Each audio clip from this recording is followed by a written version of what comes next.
दोस्तों, बढ़ती हुई टेक्नोलॉजी हमारे लिए किसी वरदान से कम नहीं है, लेकिन कभी कभी ये टेक्नोलॉजी हमारे लिए परेशानियों का सबब भी बन जाती है। कुछ ऐसा ही हुआ हमारी आज की कहानी में एक माँ के साथ, जो एक वेल डिजाइन कार में अपने बच्चों के साथ बाहर गई, लेकिन गलती से उसका बच्चा कार में फंसा रह गया। और फिर क्या हुआ, ये जानने के लिए आखिर तक हमारे साथ बने रहें। कहानी की शुरुआत होते ही दोस्तों हमें एक चमचमाती हुई कार देखने को मिलती है, जो हाल ही में मोनोलिथ ऑटोमेटिक कॉर्पोरेशन द्वारा लॉन्च की गई थी। ये बेहद ही खास कार थी। इसे व्यूमेंस के साथ हो रहे हैरेसमेंट और चोरी डकैती जैसी परेशानियों से बचने के लिए डिजाइन किया गया था। ये एक बुलेट प्रूफ कार थी और इसमें एक वॉल्ट फीचर भी था, जिसकी मदद से कार बिल्कुल किसी तिजोरी की तरह ही सेफ हो जाएगी।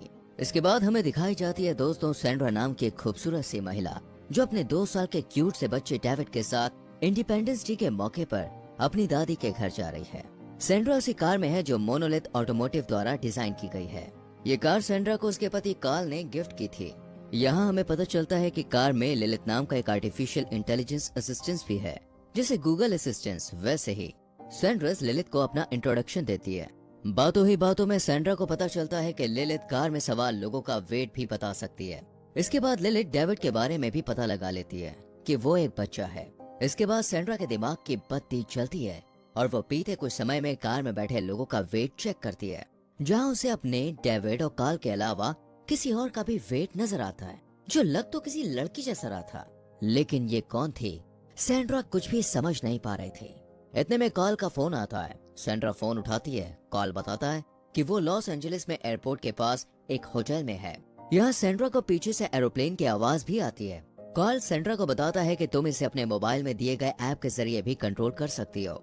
इतने में कार्ल के दरवाजे पर नॉक होता है और वो बिना कुछ कहे फोन काट देता है। इस पर सैंड्रा के दिमाग के तार बुरी तरह से हिल जाते हैं और वो समझ जाती है कि दाल में कुछ तो काला है। इसके बाद हमें एक गैस स्टेशन दिखाया जाता है, जहाँ सैंड्रा रुकती है। वो कुछ सामान लेती है। इसके बाद जब वो पेमेंट करने के लिए जाती है तो टीवी में देखती है कि एक सेफ यानी कि तिजोरी को खोलने के लिए उसे काफी ऊंचाई से नीचे फेंक दिया गया है। तभी सैंड्रा की नजर बाहर जाती है, जहाँ पर एक लड़का उसकी कार को एक्सप्लोर करने की कोशिश में होता है। लेकिन सैंड्रा कार का फुली सिक्योर फीचर ऑन कर देती है। इतने में वहाँ पर एक लड़का आता है और सैंड्रा से कहता है कि मैं आपका बहुत बड़ा फैन हूँ। असल में सैंड्रा एक सिंगर है, लेकिन दोस्तों डेविड के जन्म के बाद से ही उसने सिंगिंग छोड़ रखी है। अब वो बाहर जाने लगती है, लेकिन तभी वो देखती है कि डेविड वहाँ नहीं है। सैंड्रा घबरा जाती है और डेविड को ढूंढने लगती है। जब वो बाहर जाकर देखती है तो पाती है कि कुछ लड़कियां डेविड को अपनी कार में बैठाकर उसके साथ खेल रही हैं। ये सब देखकर सैंड्रा का गुस्सा 7वें आसमान पे पहुंच जाता है, क्योंकि वो इतनी देर से डेविड को ढूंढ रही थी, लेकिन इन लड़कियों ने उसे डेविड के बारे में नहीं बताया। इसलिए सैंड्रा उन लड़कियों को बुरा भला कहकर वहाँ से चली जाती है। सैंड्रा अपनी कार में बैठी ही होती है कि तभी इन लड़कियों के बॉयफ्रेंड सैंड्रा की कार की तरफ आते हैं। लेकिन यहाँ सैंड्रा कार के वॉलेट फीचर को ऑन कर देती है और ये लोग हाथ पर हाथ रखे देखते रह जाते हैं। अब सैंड्रा यहाँ से निकल जाती है। रास्ते में हम देखते हैं कि सैंड्रा काफी खुश थी, क्योंकि लंबे समय के बाद उसे उसका कोई फैन मिला था। अपनी इस खुशी को शेयर करने के लिए सैंड्रा अपनी सबसे अच्छी फ्रेंड जेसा को फोन करती है। वो जेसा से ये सब शेयर कर ही रही थी कि तभी उसे एरोप्लेन की आवाज सुनाई देती है। जैसी कार्ल के पीछे से आ रही थी। सैंड्रा जेसा से पूछती है कि तुम कहाँ हो। इस पर जेसा कुछ ठीक ठीक जवाब नहीं देती और फोन को कट कर देती है। लेकिन अब सैंड्रा समझ चुकी थी कि उसका पति उसे चीट कर रहा है। सैंड्रा बहुत गुस्से में होती है, इसलिए वो अपनी दादी के घर पहुंचने के बावजूद वहाँ कार में लॉस एंजलिस का डेस्टिनेशन सेट करती है और अपनी दादी के घर के बाहर से ही निकल जाती है। इस दौरान सैंड्रा कार्ल को फोन कर रही थी, लेकिन कार्ल उसका फोन नहीं उठा रहा था। अब वो अपना फोन भी डेविड के हाथों में दे देती है। सैंड्रा आगे बढ़ रही थी कि तभी लिलिथ उसे बताती है कि आगे जाम लगने वाला है। इस पर सैंड्रा उसे शॉर्टेस्ट वे बताने को कहती है और लिलिथ के हिसाब से सैंड्रा उस कच्चे रास्ते से आगे बढ़ना शुरू कर देती है। इस कच्चे रास्ते पर सैंड्रा के अलावा और कोई भी नहीं था और अब रात भी हो चुके थे। लेकिन तभी सैंड्रा को लाइट चलती हुई नजर आती है। वो सोचती है कि ये कोई पावर स्टेशन होगा, लेकिन अफसोस वो तो एक पावर हाउस था। सैंड्रा यूं ही आगे बढ़ती रहती है, लेकिन वो बहुत ज्यादा परेशान थी, इसलिए सिगरेट जलाने लगती है। लेकिन लिलिथ धुआं डिटेक्ट करके वार्निंग देने लगती है। अब सैंड्रा जो पहले से ही गुस्से में थी, वो लिलिथ से कहती है कि कार का एआई सिस्टम बंद कर दो। लिलिथ भी ऐसा ही करती है, लेकिन धुएं की वजह से डेविड को खांसी होने लगती है, इसलिए सैंड्रा सिगरेट फेंक देती है। लेकिन इसी बीच एक हिरन कार के सामने आ जाता है। सैंड्रा फौरन ही कार को रोकती है और जब बाहर निकल कर देखती है तो पाती है कि वो हिरन मर चुका है। इधर सैंड्रा के बेटे डेविड के हाथ में सैंड्रा का फोन था, जो गलती से ऐप खोलकर कार का वॉल्ट मोड ऑन कर देता है। ये देखकर सैंड्रा भागकर कार के पास जाती है, लेकिन कार अब ओपन नहीं होने वाली थी। सैंड्रा डेविड को समझाने की कोशिश करती है, लेकिन डेविड बहुत छोटा और बहुत मासूम था। उसे ये मालूम नहीं था कि उसने क्या किया, और न उसे ये मालूम था कि अब आगे क्या करना है। तभी डेविड के हाथ से मोबाइल नीचे गिर जाता है। अब सैंड्रा बुरी तरह से फंस चुकी थी, लेकिन वो हिम्मत नहीं हारती और एक बड़ा सा पत्थर लाकर कार के शीशे पर दे मारती है। लेकिन इससे कुछ भी नहीं होने वाला था, क्योंकि कार बुलेट प्रूफ थी। इधर डेविड भी कार में बैठे बैठे रोने लगता है। इसलिए सैंड्रा अब उस पावर हाउस की तरफ जाती है जो उसे रास्ते में मिला था, ये सोच के कि शायद कोई मदद मिल जाए। लेकिन इस पावर हाउस में कोई भी नहीं होता सिवाय एक फोन के, जो कि इंडिपेंडेंस डे की वजह से बंद था। लेकिन सैंड्रा यहाँ से खाली हाथ नहीं जाती है। वो एक टॉर्च और बड़ी सी रिंच उठाती है और वहाँ से निकल जाती है। वापस आकर सैंड्रा कार के ऊपर चढ़ती है और शीशे को तोड़ने की कोशिश करने लगती है। लेकिन तभी यहाँ पर एक भयानक सा डॉग आ जाता है, जो आज पूरा मूड बना के आया था, इस महिला को तो मैं नोच ही लूंगा। लेकिन सैंड्रा भी दोस्तों हिम्मत नहीं हारती और उसे रफा दफा कर देती है। इसके बाद वो शीशे को तोड़ने की भी कोशिश करती है, लेकिन उससे कुछ होता नहीं है। थक हार कर सैंड्रा कार के ऊपर ही लेट जाती है और ये उम्मीद करती है कि शायद कार उसे फोन करेगा और मदद करने भी आएगा।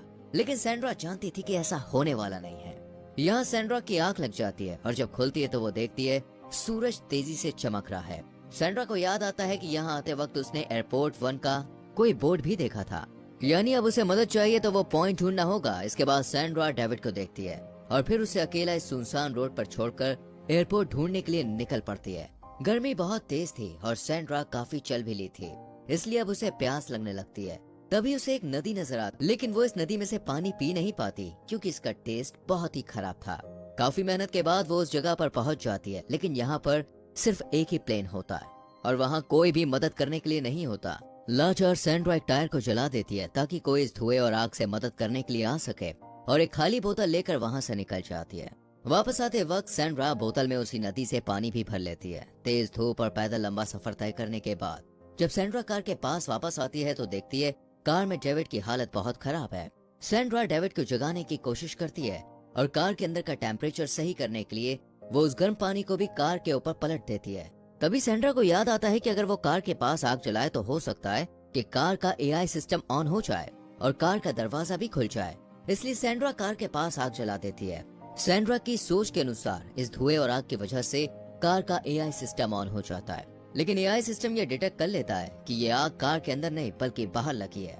इसलिए कार का टेम्परेचर अब और बढ़ने लगा था, क्योंकि अंदर के वेंटिलेशन को बनाए रखने के लिए जो फैन चल रहा था अब वो बंद हो चुका था।